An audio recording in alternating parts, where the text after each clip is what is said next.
দেখতে তো স্বাস্থ্য রাস্তা ভালো, খাটা খুটা, সমস্যা নাই, মাইয়া মানুষ তো চলবো। চেহারাটা দেখা দিব। অবশ্যই দেখা দেবো, কেন দেখা দেবো না? এই যে ওরে ফকিন্নির বাচ্চা, ফকিন্নি গাড়ের মরা, তুই নি পাত্রী। আমি তো পাত্রী। পাঙ্গাস কাকা তো তোর লাগি আমার বিয়া ঠিক করছে। তুই তো আব্বা তুমি এটা কি কাজ করছো? এই মাছ কাটেন না ফকিন্নির সাথে আমার বিয়া ঠিক করছো? কি করবো, নাসিমা ছাড়া আর কোনো মাইয়া তোর সাথে বিয়ে বইতে রাখি না, এই জন্য নাসিমার সাথেই তোর বিয়ে ঠিক করছি। আব্বা তোমার কি মাথা খারাপ হয়ে গেছে?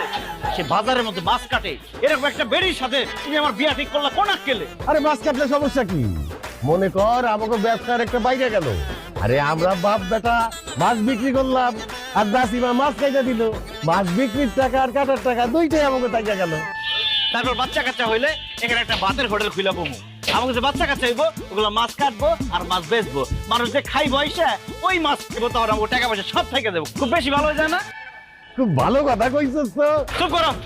দরকার হলে সারা জীবন আমি বিয়া না করে থাকুম, তবে ভুটকি মাছ কাটেনার আমি বিয়া করবো। তুই তো তুই আমারে বিয়া কর না। আমার যে আগের জামাই ছিল না, হায় আমারে ছাইরা দেওয়ার পর আমি অনেক দিন একলা একলা আসলাম। একলা একলা থাকতে ভালো লাগে না। কি তোর আগের জামাই তোর ছেড়ে দিছে? তার মানে তোর আগে আরো একটা বিয়ে হয়েছিল? হয়েছিল, কিন্তু বেশি দিন সংসার করতে পারিনি। মাত্র 6 বছর সংসার করছি। 365 দিনে 1 বছর, তুই 6 বছর সংসার করে কইতেছ বেশি দিন সংসার করস নাই?